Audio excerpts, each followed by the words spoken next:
What's up? My name is James Cool. I'm the owner of PaterDFS.com. Welcome to the Week 5 Saturday stream for NFL DFS. We're going to be talking about a whole lot of really important things today. Talking about leverage points, talking about the best spots to stack, talking about backup running backs that are chalk for some reason. We're going to be talking about some user questions, stuff like that, tools over at the site, and of course, merch. If you have not noticed already, I'm wearing a Pater hat. You can go pick up merch. We have the link over in the Discord. I needed to get it up on the site, but we have merch. So go ahead and go in the Discord and find the Pater merch section and buy some merch. Yes, I am streaming with the door open right now, but usually I won't. It's just because Margaret's not here. Like, Margaret and Damascus are up in Missouri at a baby shower, so I'm here alone with Kershaw. And Meredith, obviously. Meredith's downstairs. So, letting loose a little bit with the door open. Murder Panther lurking.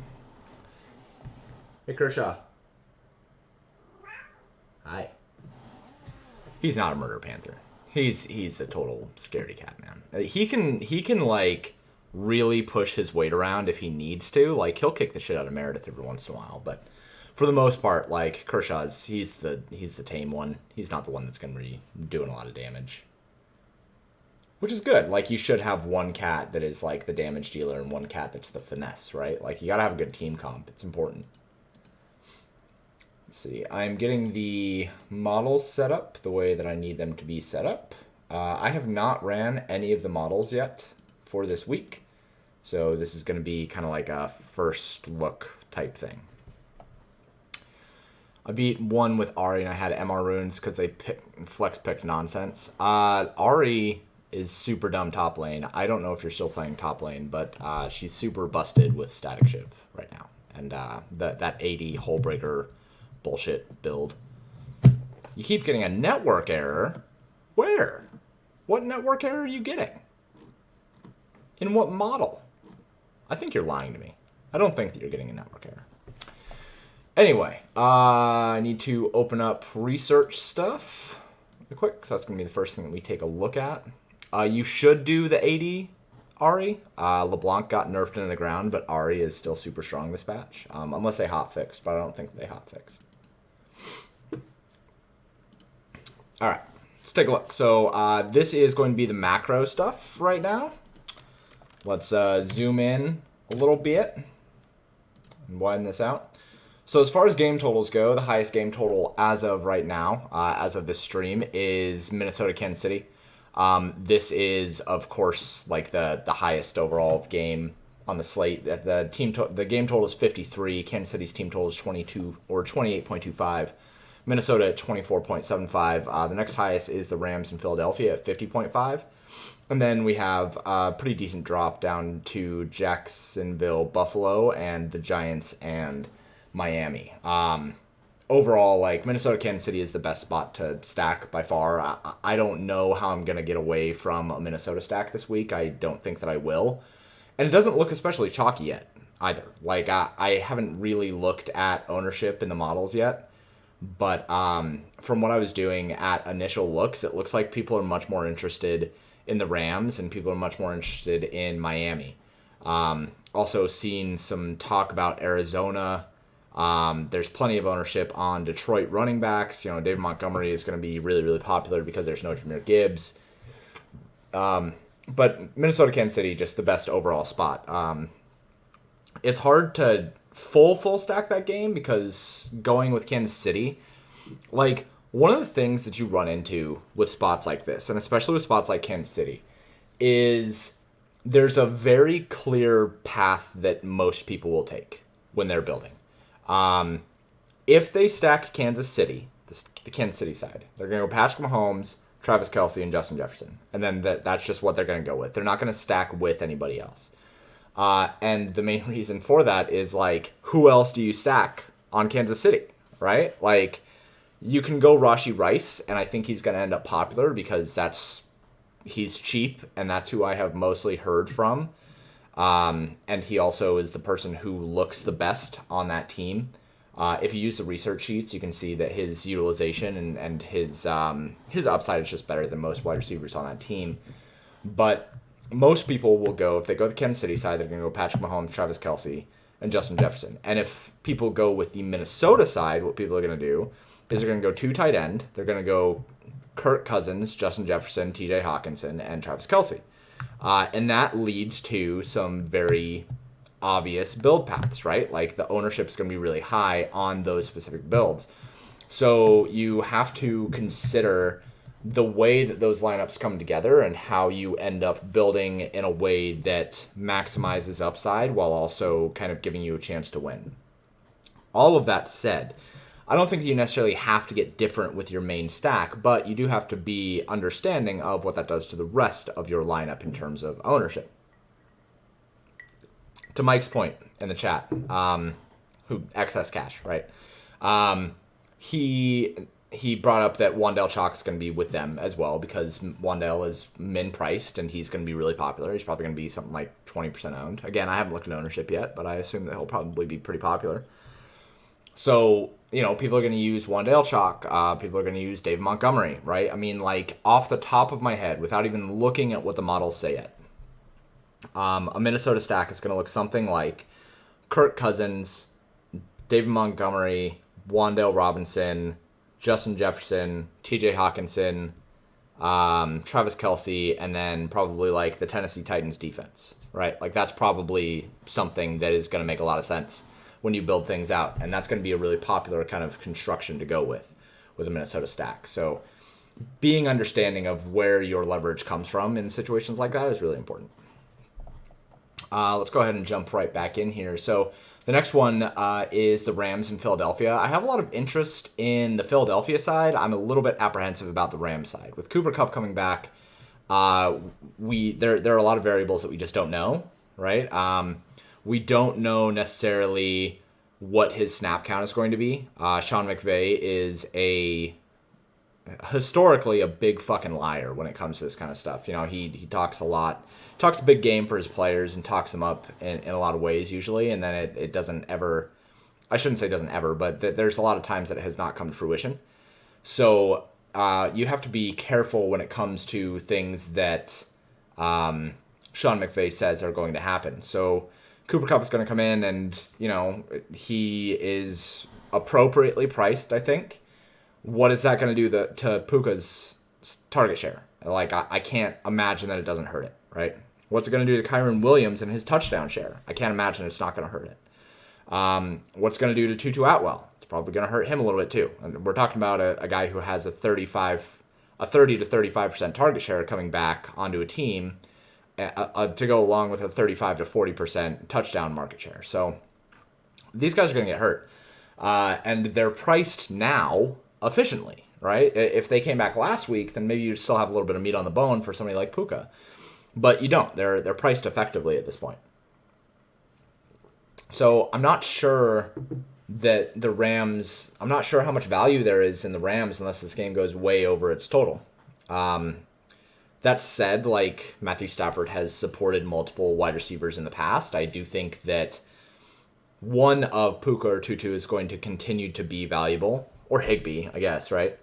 I think that Kyren Williams, I don't think that Kyren Williams is going to go away entirely. His workload is still really, really good. I'm pretty sure, actually, that his workload is still the best in the league when we look at the season utilization. It is fun to say Puka, Tutu, and Kupp. It is, absolutely.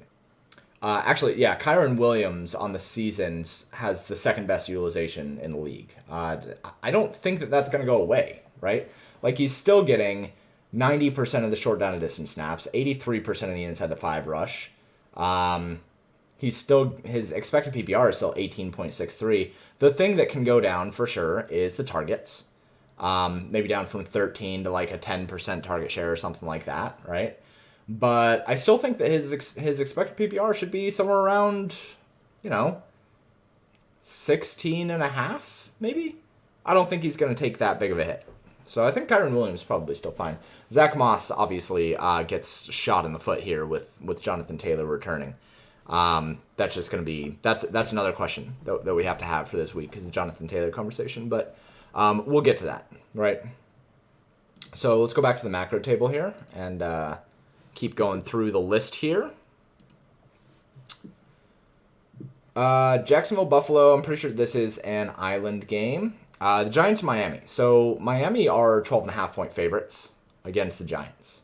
But the total is really good, 47.5, right? The Giants are just implied to score 17.5. Now, I'm going to say something forbidden here. I think Daniel Jones is a really good play this week. Which I hate saying, right? But he's going to be really low owned. It's a spot where Miami should have a large lead. And people are going to be jamming in Wan'Dale Robinson as a value play already, right?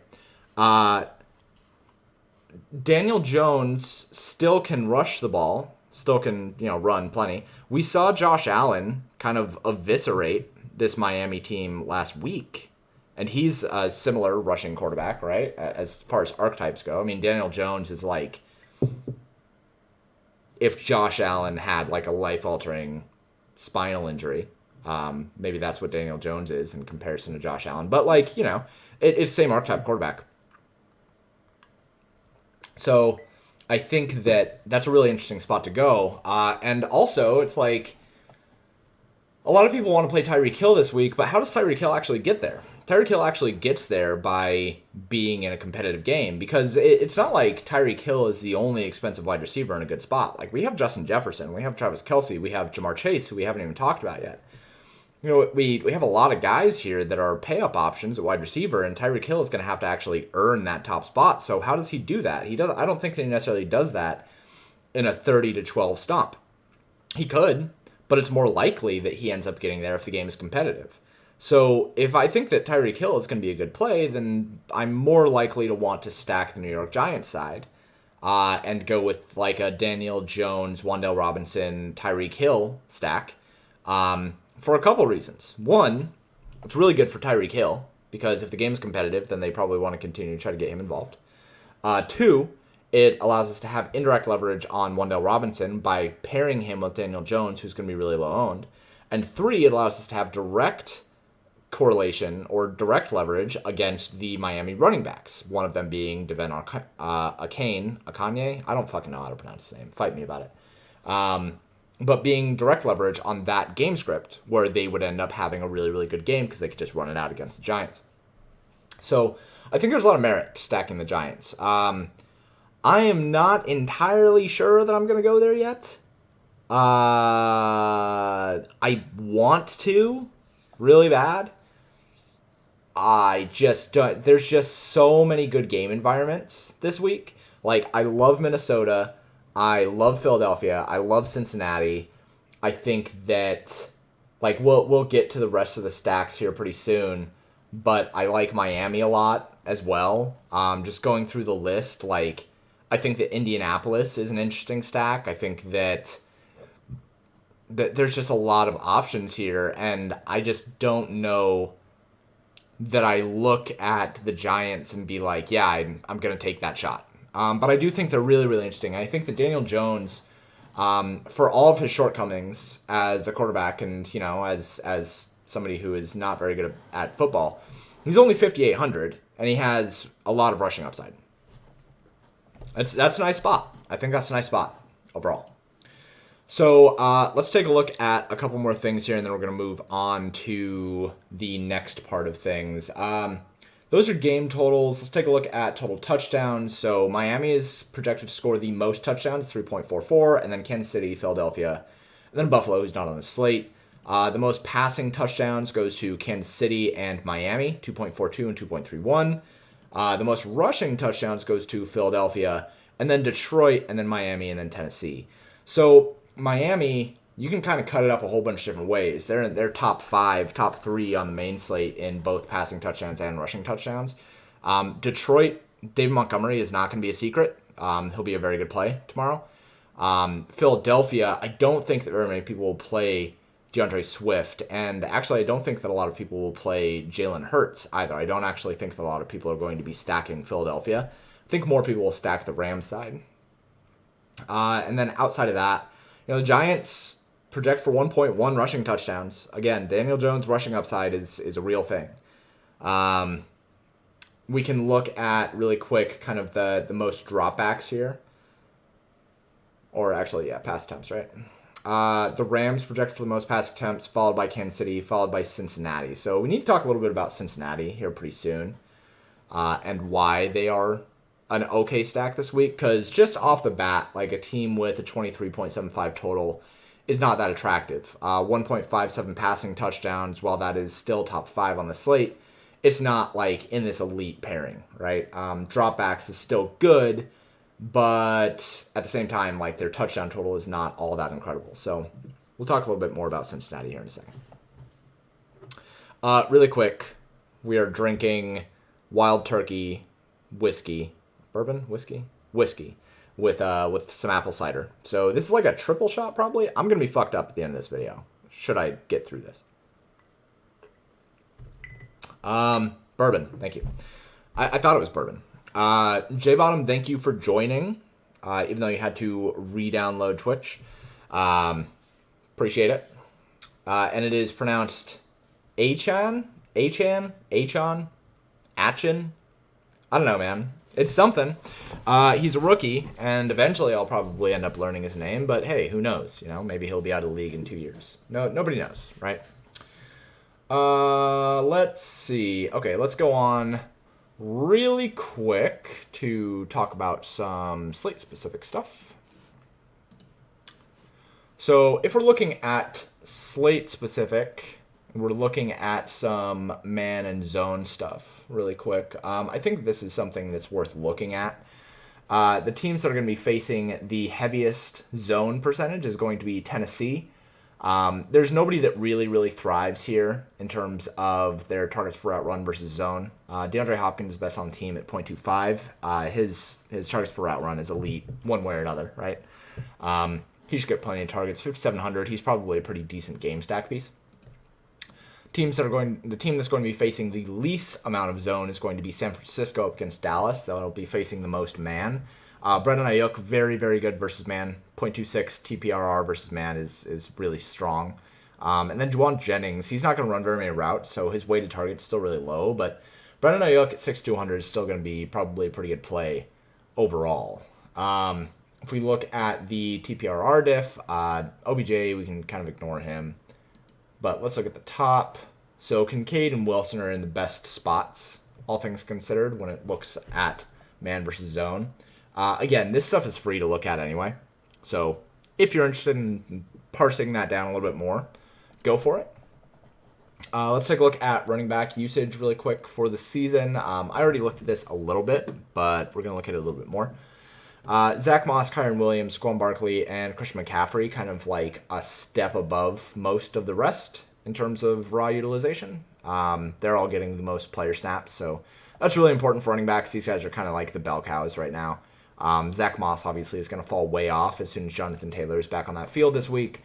So it's really just Kyren Williams, Saquon Barkley as soon as he comes back, and Christian McCaffrey, which speaks, again, to how good of a role Kyren Williams has. If we sort by expected PPR points here, Austin Eckler is still out. Alvin Kamara, his expected PPR was hilarious because he had like fucking 15 targets or some shit. And then Christian McCaffrey at 25.7. After them, it's a pretty big drop, but then we do have Tony Pollard, Devon Achane, whatever the fuck. But his snaps, I'm just not going to play somebody who's chalk who's playing less than half of the snaps. It's just not going to happen. 40% of the snaps, just not my thing. He doesn't even get the 2-minute work. He doesn't get the long down distance stuff. Like, the dude is running hot as all hell right now. And that's just not a place that you want to try to put your hat.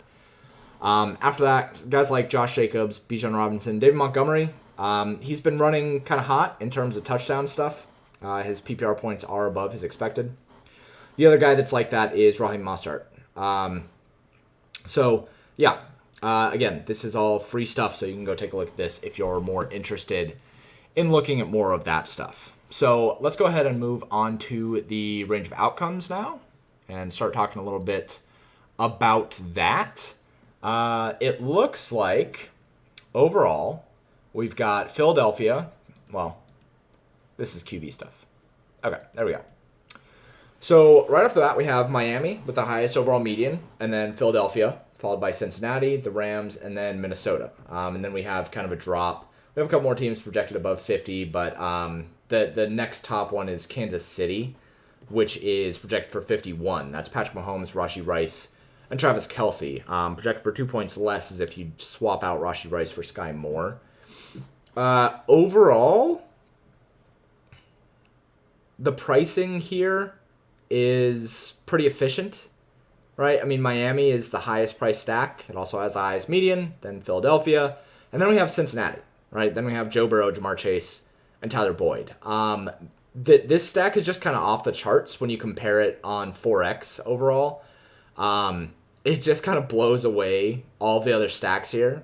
All of the Cincinnati stacks are just like well underpriced, right? And then we have a Stafford, Puka, and Tyler Higbee stack, which is still underpriced as well, even with Cooper Kupp coming back, right? So this Cincinnati stack specifically, this Joe Burrow, Jamar Chase, and Tyler Boyd one is what I'm going to run in one of my lineups. Tyler Boyd is good enough to be the wide receiver 2 of a vast majority of teams in the league and ends up being a wide receiver 3 just because they also have T. Higgins. T. Higgins is going to be out this week, obviously. So Burrow plus Chase plus Boyd looks really, really good. And really important note, this is the first week of the season that Joe Burrow is not starting the week on the injury report. So he is off the injury report entirely. His calf, it should be considered 100% at this point.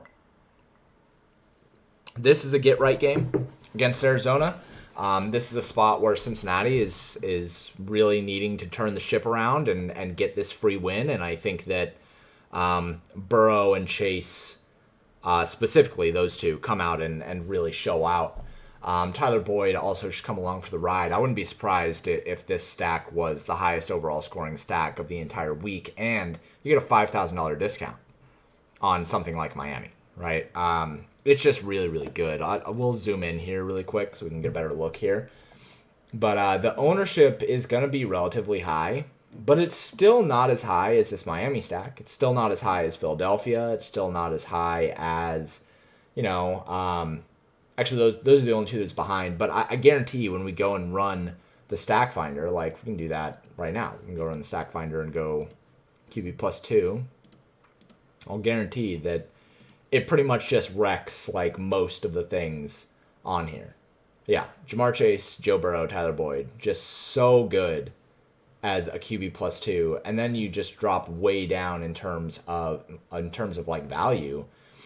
You end up with Jalen Hurts, AJ Brown, and Devontae Smith, which is still lower owned, but you're paying an extra $5,000, paying an extra $4,000 here, paying an extra $3,000 here.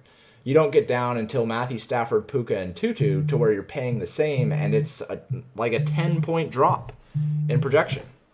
Oh, hey, it's Margaret calling me. Hey, baby doll. Hey, I'm on my way home. I should be home at about 11. Oh, that sounds good. I love you. I love you. I hope you had enough time today. I did. I hope that you drive safe. I hope you had a good time at the baby shower, and I'll see you when you get home. Awesome. Yeah, like 3 hours and 48 minutes. It's great. Perfect. All right, baby. Bye. All right. Love you. Love you too. Bye. Wasn't that sweet? Didn't everybody think that was sweet? I hope that everybody thought that was sweet.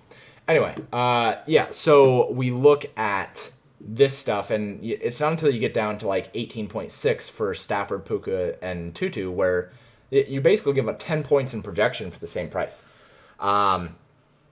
So this Jamar Chase, Joe Burrow, and Tyler Boyd stack, it should be like one of the most popular stacks on the slate, but it's not going to be. So super, super important.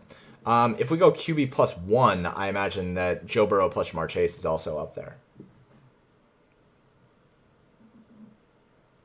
Oh, it's not actually. That's surprising. Okay, so if you were to go Joe Burrow plus Jamar Chase, that wouldn't be that good. And Joe Burrow plus Tyler Boyd by himself is not that good either.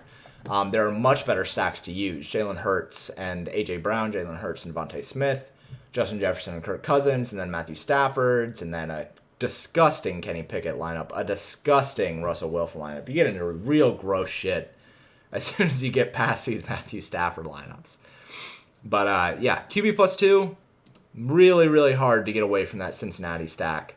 It's just the best of both worlds. It's not going to be high enough owned. It is really cheap, and it projects really, really well. So that's very clearly going to be one spot that I go. The other spots, like I said, I have interest in a giant stack, but when we look at these stacks, right, when we're looking at the upside that we have for a lot of these, Miami, Philadelphia, Cincinnati, the Rams, Minnesota, Kansas City, like you even have a Baltimore stack here, right? Like Lamar Jackson, Zay Flowers, and Mark Andrews. You have so many stacks that look really, really good, and you have this Giants team that just doesn't have a dedicated target tree yet. They really only have like Wan'Dale Robinson, who looks good, and then Darren Waller, who looks like a giant steaming piece of trash on the field.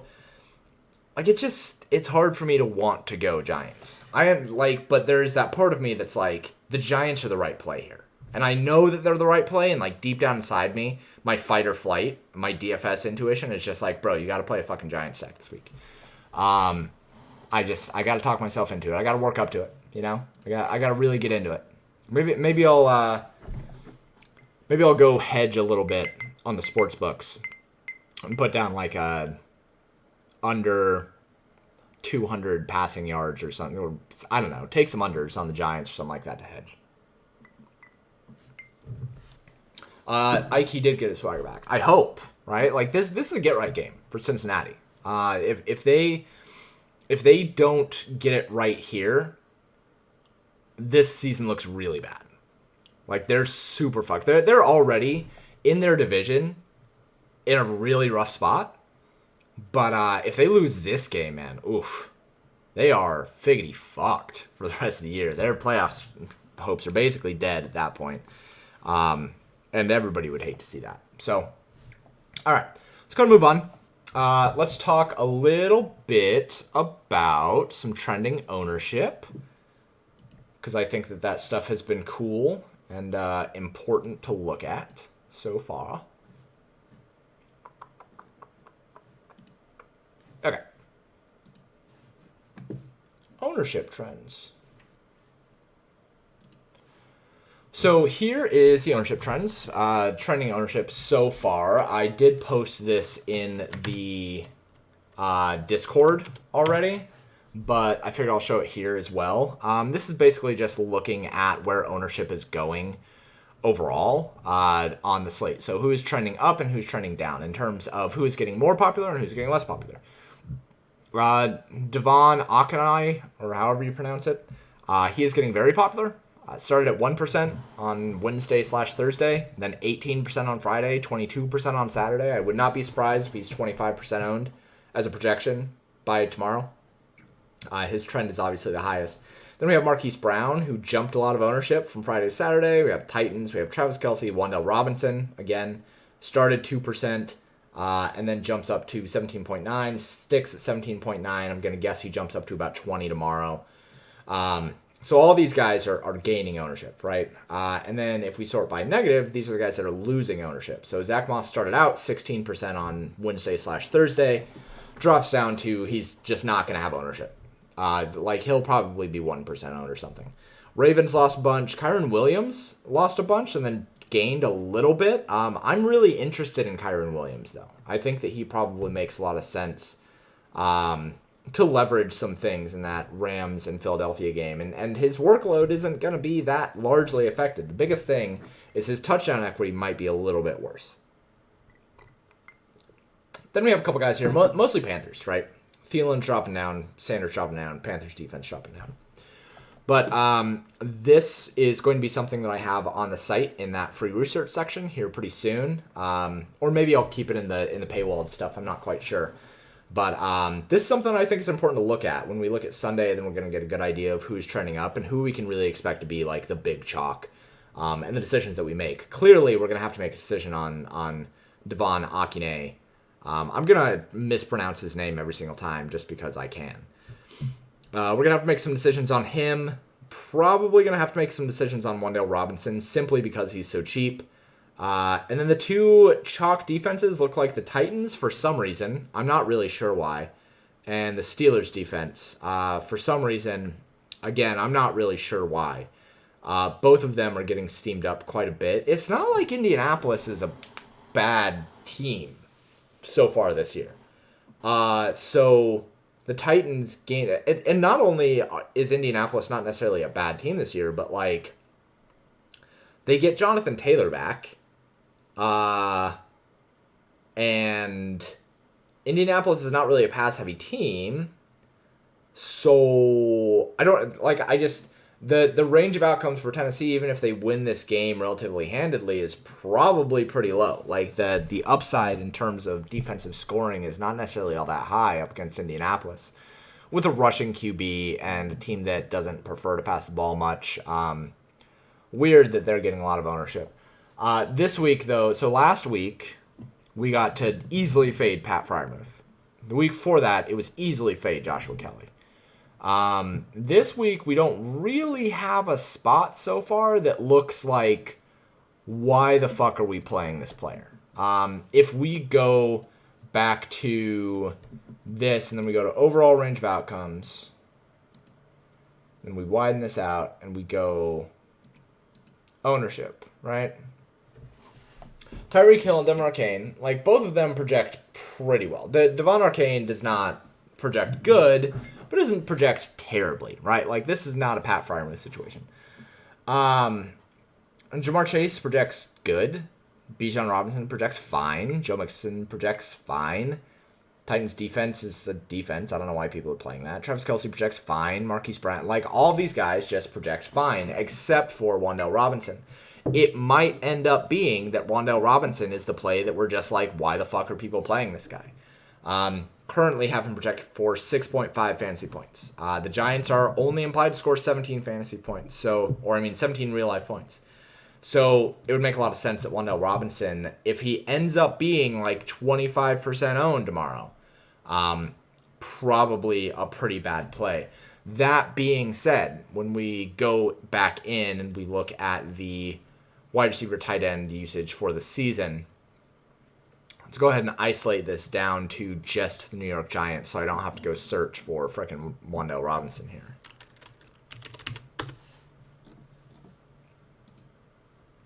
If we look at expected PPR points, Wan'Dale Robinson 6.85 is about right? That's not that crazy. He's only averaging 7.9. So I think that what you have to assume is a lot of touchdown equity for Wan'Dale Robinson. Remember, they're only basically implied to score 2 touchdowns total. So you have to give basically 50% touchdown equity to Wan'Dale Robinson, and then split out the rest to whoever, right? They're implied to score 1 rushing touchdown. So that means that, like, where's that touchdown going to come from? Wan'Dale Robinson might not have enough of a ceiling to end up being a good play. And if he ends up at 25% owned, you probably have to fade him. That is, unless you're playing fucking Daniel Jones, which we've talked about a lot on this stream. You might be doing. It might be the right thing to do. So overall, that's probably the worst shock is right now. Achan, whatever the fuck his name is, backup Miami running back, and Wan'Dale Robinson. Both those guys look like overall pretty bad shock. But let's go see what the contest sims say, right? So let's go ahead and get this running. We're going to run a medium size with an average field. This should be all updated, so we're just going to go ahead and run this. Really like Michael Wilson with that Cincinnati sack. I think I'm fine with that. Overall, like Michael Wilson, Marquise Brown looks fine. Like Zach Ertz looks okay.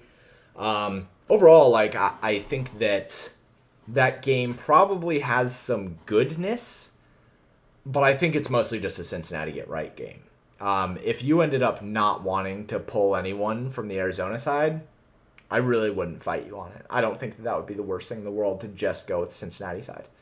But Michael Wilson, he looked good last week. Marquise Brown projects well and projects his chalk. His price is only like $5K or something like that. So I think that's fine. Excess cash, it's just his second game. Wan'Dale had a 20% target share and not full snaps. Third game in a pass-heavy script at min price. Okay, hold on. So let's speak to that really quick. Because, yeah, he only had 43% of the snaps. But let's go wide receiver tight end usage weekly. So we're just going to isolate Mr. Guy here. Wandale Robinson. Let me do this. So in week 3, 25% of the routes ended up with a 0.56 targets per route run, 16% of the targets. So this is obviously a massive targets per route run, 0.56. That's crazy. But only 11% of the air yards, 2.33 air yards per route run. Week 4, 63% of the routes, 20% of the targets, but targets per route run of 0.19, which is considerably lower, obviously, than 0.56. And the ADOT is only 2.33, which is hilarious. That's a hilariously low ADOT. And overall, like, it should be noted, it should be mentioned, when we're looking at the ADOTs for these players, like, the average ADOT for the Giants is basically nothing. Daniel Jones just does not pass the ball deep. So, to your point of his ADOT is low because the opposing defense is in the backfield every snap, yeah, that should be expected. So, at 3K, if you don't think that he scores a touchdown, like if you think that he scores a touchdown, then this is a different conversation. But if you don't think that he scores a touchdown, because they're only implied to score like 0.9 passing touchdowns, right? If you think that he doesn't score a touchdown, what does he need to win a GPP at 25% owned in 3K? He's going to need something crazy like 9 targets and 8 catches for, considering his ADOT is like 4, 8 catches for 40 yards, 8 catches for 50 yards. Like, you basically have to expect some sort of complete aberration to what his game is, and or a touchdown. If he gets 8 catches for 40 yards and a touchdown, then yeah, he scores like 16 fantasy points and he looks fine. But if he scores 8 catches for 45 to 50 yards, like, that ain't gonna cut it. That's not gonna cut it this week. There are really good game environments, and it's very likely that somebody at 3K outscores him at that price. So, and I think that's even like 8 catches for 50 yards is like a really high-end outcome for somebody like Wandale Robinson, who just does not have a long ADOT in this offense. The way that you get around that is by stacking him with Daniel Jones. If he is going to end up having a ceiling game where he ends up with like 8 for 80 and a touchdown, like he breaks like a 35 yards after the catch touchdown or some shit like that, and ends up putting up 20 fantasy points. I think that it's very likely that Daniel Jones, who's only 5,800, also ends up having a better game. I don't think that 100% of his production is going to come from Wandale Robinson. So 80 yards from Wandale Robinson, 75 yards from Darren Waller, picks up 50 yards on the ground, has a rushing touchdown. Like, then Daniel Jones ends up with 25 fantasy points. With 2 passing touchdowns and a rushing touchdown, one of them going to Wandale Robinson, who ended up having a ceiling game. Like, that's how you win a GPP with Wandale Robinson. Wandale Robinson might be the worst one-off play tomorrow. If you don't pair him with Daniel Jones, you probably shouldn't play him. If he's going to be 25% owned. If he's going to be like 10% owned, that's different. But I think that the realistic range of outcomes for him that people are going to be paying for is something like, if his targets per route run is kick ass, and it should be, he's pretty good at TPRR. It's likely that his range of outcomes is somewhere between like 5 to 10 catches for 25 to 50 yards and a quarter of a touchdown, and like 0.2 touchdowns or something. He just doesn't project all that well. It's just hard to make him project well. Anyway, let's go take a look at what the contest sim spit out. So this was run on a medium field with average sharpness. Looks like the best plays right now are Dave Montgomery, Jamar Chase, Tyler Boyd. Fucking no shit, right? Like, the projections look really, really good on those guys. And overall just look like the right plays. Then we have some Sam Laporta, some George Pickens, some Kyron Williams, like that. Let's see who the worst plays are. Hey, like fucking Devon Khan. Bijan Robinson, that's a really interesting one that Bijan looks well overvalued. Tyreek Hill looks overvalued. You can buy that. Travis Kelce looks overvalued. You can buy that. Basically, what it's telling you is to focus on the Cincinnati game, which looks just way too underpriced overall. As far as pay-ups, like let's sort by salary here and see who the better pay-ups are. Cooper Kupp looks pretty good if he's going to be 5% owned. Again, that speaks to him being too low owned. Justin Jefferson looks appropriately priced. Let's see. Jalen Hurts looks well undervalued. Jamar Chase is like the big one. Jamar Chase, basically contest sims are just like, you should fucking play Jamar Chase. Way undervalued for his price and for the matchup and like the get right game and everything like that, right? Outside of that, Puka at 7,700. He looks appropriately priced at 10% owned. Doesn't really want to pay too far up. As far as quarterbacks go, the worst quarterback to play is Tua. That makes sense, I think. Best quarterback to play is Jalen Hurts. Again, I think that makes sense. And then we have some cheap guys. And hey, look, there's our fucking guy, Daniel Jones. I'm gonna convince everybody to play Daniel Jones on this stream. As far as running backs go, the worst are Akan and Bijan Robinson. The best are Dave Montgomery and Miles Sanders. Projections still like Miles Sanders. His workload is still good. His role is still good. And then Kyron Williams. And then Raheem Mostert. So Raheem Mostert makes for a really good leverage play. To which I say, why isn't he the fucking chalk? Like, why is he not the one? Like, people are so enamored by a rookie who has had some pretty incredible outcomes and, like, some pretty lucky outcomes. But, like, Mostert's the RB1. And he's good, right? Like, he has the same ceiling. And they're, like, the same price. And he is, for whatever reason, going to be, like, a fourth of the ownership, which is weird. As far as wide receivers, the worst plays, Tyreek Hill and Wan'Dale Robinson. That makes sense. I'm very likely not going to have much Wan'Dale Robinson. Best plays are going to be Tyler Boyd and Jamar Chase. Cincinnati stacks just to the fucking moon. Tight end, the worst play is Travis Kelce. And I think that a lot of that just comes down to it's better to pay up for wide receiver and running back than it is to pay up for tight end. Travis Kelce is just usually not going to be somebody that the models want to pay up for. And it shows in the contest sims, right? The best overall tight end to use is going to be Sam Laporta, who looks like a pretty strong play. 19% exposure, around 12% projected ownership. And then you have a whole bunch of guys, right? These are just dudes. They don't project especially well. Hayden Hurst, Kyle Pitts, Tyler Conklin, Jonnu Smith, these are just guys. Probably not making your money with tight end. And then as far as defense goes, the worst is Titans, no shit, because they're chalky. And the best is the Giants, which is super interesting, right? Like, it's not like Tua is unable to be sacked. We saw it last week. Buffalo got to Tua a lot. And the Giants' defensive line is actually not terrible. So I don't think that's the worst idea at $2,000. There's a really, again, another forbidden idea on the Giants. Play the Giants and pair them with Matt Breida. How fucking forbidden, cursed is that, right? Isn't that messed up to even consider that? Panthers defense to Miles Sanders. I think that makes sense as well. And then the Vikings defense to the Rams defense. Again, usually the contest sims are like, hey, if this defense is cheap, they're undervalued. People just don't punt defense enough in DFS. So pretty expected things, I think, from reading through this stuff. Let's go ahead and go to the stack finder really quick, and we're going to take a look at some stacks here. If we just run QB plus 2, we know that Miami and what is QB plus 2? Yeah.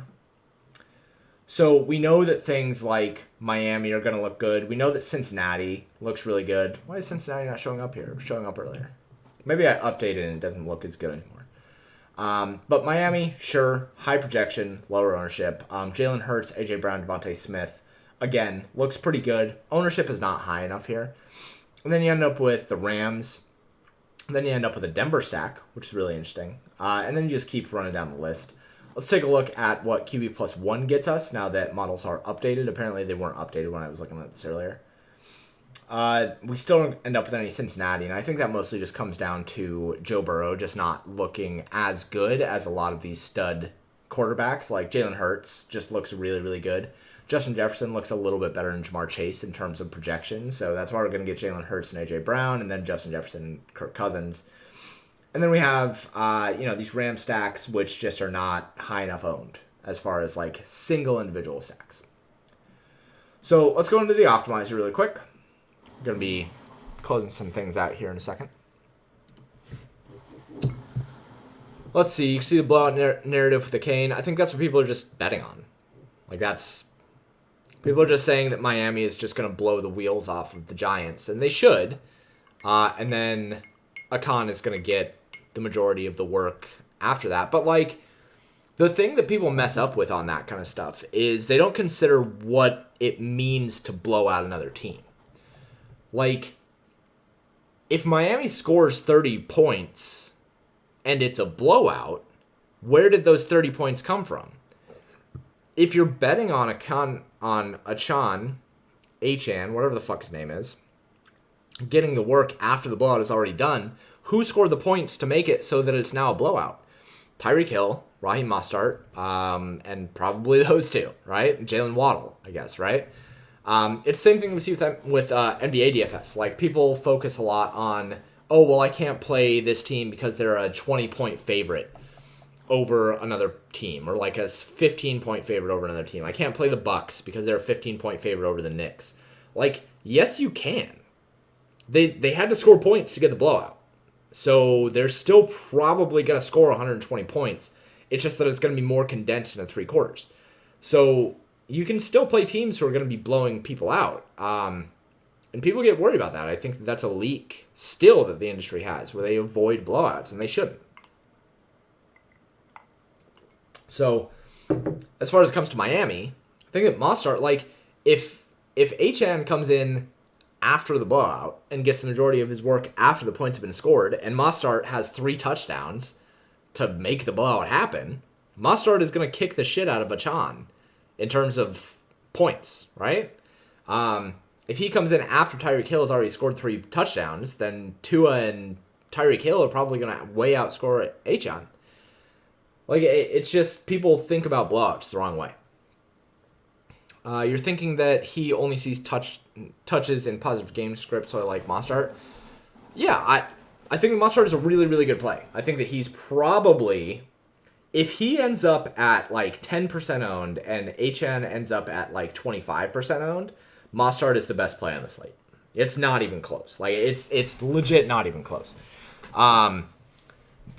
The absolute forbidden leverage lineup tomorrow is going to be Daniel Jones with Raheem Mostert, and then whoever the fuck you want at running back 2. And then Justin Jefferson with Tyreek Hill with Wan'Dale Robinson. And then, I don't know, like Travis Kelce, some other chalk flex, and the Tennessee Titans defense. Just full direct leverage with Raheem Mostert, and full indirect leverage with Daniel Jones, and then playing Justin Jefferson and Travis Kelce across from each other in the other high total game. Like, that is the nuts forbidden leverage lineup. I wonder if we can build that. Can we build that? Hold on. I'm going to go try to build that.